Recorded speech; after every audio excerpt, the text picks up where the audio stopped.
ಶ್ರೀ ಲಕ್ಷ್ಮೀ ಭೂ ವರಾಹ ಮಹಾಯಾಗ.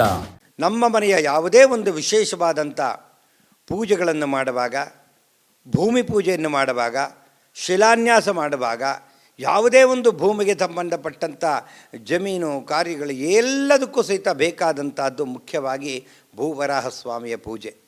ಅವನನ್ನು ಪ್ರಾರ್ಥನೆ ಮಾಡಿ, ಭಗವಂತ ನಾನು ನಿನ್ನನ್ನು ಅಗಿತಾ ಇದ್ದೀನಪ್ಪ, ಭೂದೇವಿ ನಿನಗೆ ತೊಂದರೆ ಆಗ್ತಿದೆ, ಆದ್ದರಿಂದ ನಿನ್ನನ್ನು ಮಹಾವಿಷ್ಣು ರಕ್ಷಣೆ ಮಾಡಿದ್ದಾನೆ, ಆದ್ದರಿಂದ ನಿನಗೇನು ತೊಂದರೆ ಆಗದಿರೋ ಥರ ನಾನು ಕ್ಷೀರ ಅರ್ಘ್ಯವನ್ನು ಕೊಟ್ಟು ನಾನು ಪ್ರಾರಂಭ ಮಾಡ್ತೇನೆ ಅಂತ ಮೊದಲು ಪ್ರಾರ್ಥನೆ ಮಾಡುವುದು ಭೂವರಾಹ ಸ್ವಾಮಿಯನ್ನು. ಇಂದು ಬೆಂಗಳೂರಿನ ಮಹಾಜನತೆಗೂ ಮತ್ತು ಕರ್ನಾಟಕದ ಮೂಲೆ ಮೂಲೆ ಇರತಕ್ಕಂಥ ಪ್ರತಿಯೊಂದು ನಮ್ಮ ದೇಶದ ಜನತೆಗೂ ಸಹಿತ ಒಳ್ಳೆಯದಾಗಲಿ ಅಂತ ಯಾಗಕ್ಕೆ ತಾವುಗಳೆಲ್ಲ ಬರಬೇಕು. ನಿಮ್ಮ ಮನೆಯಲ್ಲಿ ನೀವು ಮಾಡತಕ್ಕಂಥ ಜಮೀನಿನ ಯಾವುದೇ ವ್ಯವಹಾರಗಳು, ಭೂಮಿಯ ವಿಚಾರಗಳಿದ್ದರೂ ಸಹಿತ ಇದರ ಪ್ರಸಾದ, ಇದರ ಅಕ್ಷತೆ, ಇದರ ತೆಗೆದುಕೊಂಡು ಹೋಗಿ ನೀವು ಆ ಜಾಗದಲ್ಲಿ ಹಾಕಿದರೆ ಸಂಪೂರ್ಣ ನಿಮಗೆ ಫಲಪ್ರಾಪ್ತಿಯಾಗುತ್ತದೆ.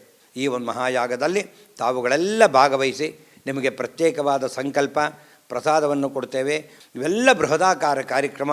ತಾವುಗಳೆಲ್ಲ ಬಂದು ಕಾರ್ಯಕ್ರಮದಲ್ಲಿ ಭಾಗವಹಿಸಿ ನಿಮ್ಮ ಕಷ್ಟ ಕೋರಿಕೆಗಳದೆಲ್ಲ ಇರತಕ್ಕಂಥ ಕಷ್ಟವೆಲ್ಲ ನಿವಾರಣೆ ಆಗಲಿ ಅಂಥೇಳಿ ಆಶೀರ್ವಾದವನ್ನು ಇದರ ಮುಖಾಂತರ ತಿಳಿಸ್ತಿದ್ದೆ. ಶ್ರೀ ಲಕ್ಷ್ಮೀ ಭೂ ವರಾಹ ಮಹಾಯಾಗ.